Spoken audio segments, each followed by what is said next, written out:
আমরা mock test 5 এর প্রথম পার্টটি করেছি আগেই। এখন আমরা দ্বিতীয় পার্টটি করছি। চলো দ্বিতীয় পার্টটি করা যাক। 14 সেমি বাহু বিশিষ্ট একটি কাঠের ঘনকাকৃতি ব্লকের উপরে সম্ভাব্য বৃহত্তম ব্যাসের একটি গোলার্ধ বসানো আছে। এইভাবে গঠিত কঠিন বস্তুটির মোট পৃষ্ঠতলের ক্ষেত্রফল কত? এটা কিরকম ছবিটা হবে দেখো। ঠিক আছে, একটা হচ্ছে ঘনক, একটা ঘনক। ঠিক আছে, ঘনকের উপরে একটা গোলার্ধ বসানো আছে। এটা হচ্ছে এর সমান ব্যাসের। ঠিক আছে, এখানে হচ্ছে মানে এইখানটা উপরে এরকম একটা গোলার্ধ বসানো আছে।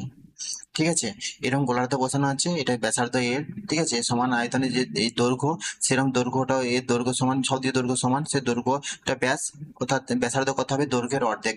ঠিক আছে, এটা গোলার্ধ বসানো আছে, বলছে পুরো পিস্তলটা ক্ষেত্রফল কত হবে। ঠিক আছে, করা যাক তাহলে। ওকে, তাহলে দেখো পুরো ঘনকটা ক্ষেত্রফল কি জানি, পুরো ঘনকটা ক্ষেত্রফল হবে 6 গণিত হচ্ছে একটা তলের ক্ষেত্রফল। একটা তলের ক্ষেত্রফল কত হয়? ঘনকের একটা তলের ক্ষেত্রফল বাহু স্কোয়ার। ঠিক আছে, বাহু স্কোয়ার। তার মানে 6 গুণিত বাহুর মান কত? বাহুর মান 14, মানে 14 স্কোয়ার, মানে কত হচ্ছে 6 গুণিত 196, মানে কত হয় 636, 6 54, 57, 5 6 5 11, মানে 1176 হচ্ছে। এবার দেখো এর হচ্ছে যে গোলার্ধর ক্ষেত্রফল, গোলার্ধের যে বক্ষতলের ক্ষেত্রফল কত হবে? গোলার্ধের বক্ষতলের ক্ষেত্রফল হবে 2 পাই r স্কোয়ার। আমরা জানি যে গোলক তার ক্ষেত্রফল জানি 4 পাই r স্কোয়ার। তাহলে গোলার্ধের ক্ষেত্রফল কি কত হবে? তার অর্ধেক, মানে 2 পাই r স্কোয়ার। ঠিক আছে, তার 2 পাই r স্কোয়ার মানটা বসা কত হচ্ছে? এবার দেখো, আবার দেখো এখানে যে আমরা যে বাহুটার উপরে যে গোলার্ধটা বসানো আছে, সেখানে ঢাকা আছে, যে কতটা ঢাকা আছে, যে এর যে একটা হচ্ছে একটা বৃত্ত তার সমান ঢাকা আছে, মানে এটাও বিয়োগ করতে হবে, মানে এর থেকে আবার বিয়োগ করতে হবে কত? সেটা হচ্ছে -πr² বিয়োগ করতে হবে। সেটা হচ্ছে -πr² বিয়োগ করতে হবে, মানে কত পড়ে থাকছে? এটা πr², মানে এখানে আমরা কি পেলাম? গোলার্ধ থেকে পেলাম πr²। এখানে বার করবো πr² মান কত? 22 গণিত r² মান কত? r² মান হলো 7 গুণিত 7, মানে কত হচ্ছে? 7 সাথে কেটে যাচ্ছে, মানে 7 দুগুণে 154। তাহলে মোট পিস্তলের ক্ষেত্রফল কত বেরোচ্ছে? 154 প্লাস 1176। 4 6 10 7 5 12 13 1 আচ্ছা 3, মানে 1330। ঠিক আছে, তাহলে হচ্ছে কি বলছে? এইভাবে গঠিত কঠিন বস্তুটি মোট পিস্তলের ক্ষেত্রফল কত হবে? সেটা হচ্ছে 1330। ঠিক আছে, যে বুঝতে না পারো কমেন্টে জানাবে এটা। ওকে, পরে কোশ্চেন। দুটি সংখ্যার যোগফল 26, বড় সংখ্যাটি ছোট সংখ্যার চেয়ে 4 বেশি, বড় সংখ্যাটি নির্ণয় করো। আচ্ছা, বড় সংখ্যাটি মনে করি x, বড় সংখ্যাটি x। তাহলে বড় সংখ্যাটি ছোট সংখ্যার চেয়ে 4 বেশি, যদি বড় সংখ্যাটি ছোট সংখ্যার চেয়ে 4 বেশি হয়, তাহলে ছোট সংখ্যাটি কত হবে? 4 কম হবে, মানে বড় সংখ্যাটি x তার চেয়ে 4 কম, মানে কত হচ্ছে? x - 4 হচ্ছে। ঠিক আছে, তাহলে দুটি সংখ্যার যোগফল হলো, দুটি সংখ্যার যোগফল 26, দুটি সংখ্যার যোগফল করে দিচ্ছি 26 করে দিচ্ছি। ঠিক আছে, ওকে 2x সমান কত হবে? 4টে দিন চলে গেলে 4টা প্লাস হয়ে যাবে, মানে কত হবে? 30। তাহলে x সমান কত হবে? x সমান 15। তাহলে বড় সংখ্যাটি কত? বড় সংখ্যাটি 15। ঠিক আছে, ওকে, পরে কোশ্চেন। এ বি সি একটি কাজ যথাক্রমে 3, 5 ও 15 দিনে সম্পন্ন করতে পারে। তারা একসাথে কাজ করলে একই কাজের 3 গুণ কাজ সম্পন্ন করতে কত সময় নেবে? এই অঙ্কগুলো ভালো করে বারবার আসছে, ভালো করে প্র্যাকটিস করো। ঠিক আছে, এবং আসবেই শিওর। তাহলে এ বি সি, তারা 3, 5 কিভাবে করতে হয় তোমাকে দেখিয়ে দিয়েছি, বারবার দেখিয়ে দিয়েছি। আশা করি আর করার বোঝানোর দরকার পড়বে না। লসাগু কত হয়? 15। তাহলে এটা কত হচ্ছে? 5। এর কার্যক্ষমতা 5, এর কার্যক্ষমতা 3, এর কার্যক্ষমতা কত হয়? 1। তারপর হচ্ছে, তাহলে মোট টোটাল কাজ কত? টোটাল কাজ হলো 15, মানে 15 কাজ টোটাল।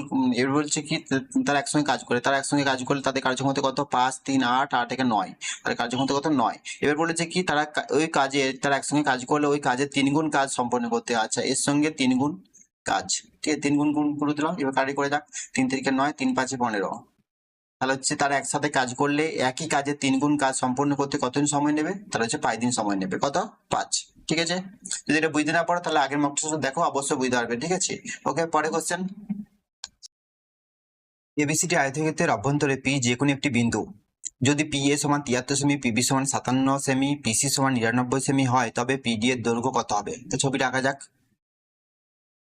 ধরো এটা আয়তক্ষেত্র, এ বি সি ডি একটি আয়তক্ষেত্র, এর ভিতরে পি একটি বিন্দু ধরে নিচ্ছে। এটা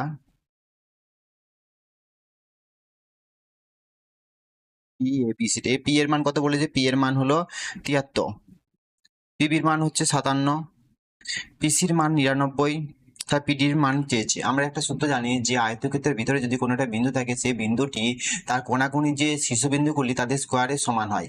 মানে এটা বলতে যে জিনিসটা হচ্ছে এরকম হয় কি, P A square plus P C square, মানে যে কোনাকুনি যে কর্ণর যে স্কোয়ারগুলো সেগুলো পরস্পর কর্ণগুলো সমান হয়।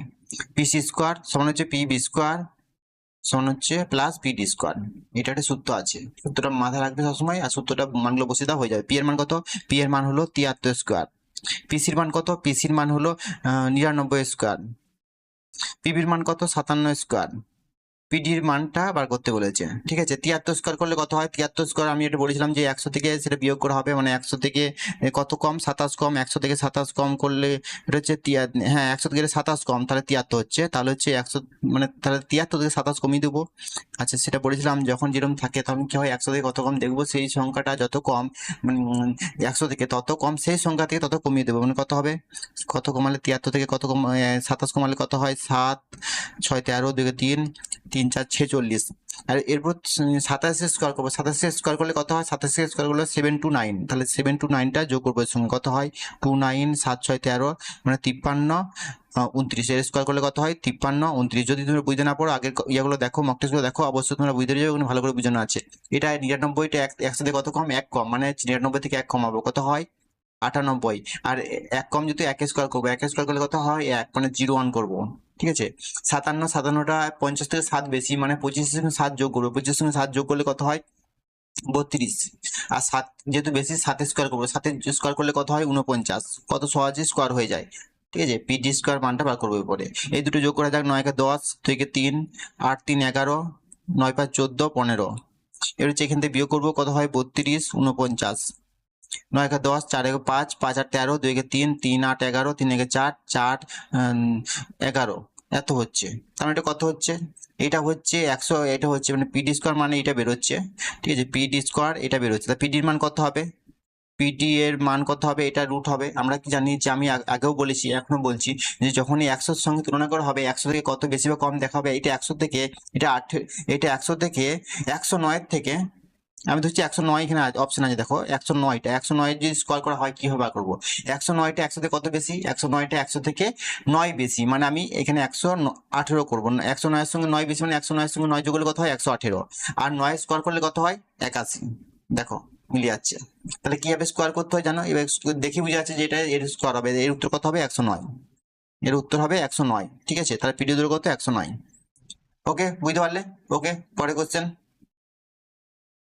29 48 65 32 72 63 64 18 14 এদের পর্যটনগুলি গাণিতিক গড় কত? ঠিক আছে, যদি গড় বার করতে বলেছে, কত গড় তো নিজেরাই পারবে। এগুলো সবগুলো যোগ করে দাও, সবগুলো যোগ করে কটা সংখ্যা আছে? 3টে, 3 3 6, 6 3 9টা, 9 দিয়ে ভাগ করে দাও, হয়ে যাবে, ঠিক আছে। এটা তোমরা কমেন্টে জানাও উত্তর কত হবে, ঠিক আছে। ওকে, পরের যে কোশ্চেনগুলি সেগুলো পরের পার্টে দেখে নিও।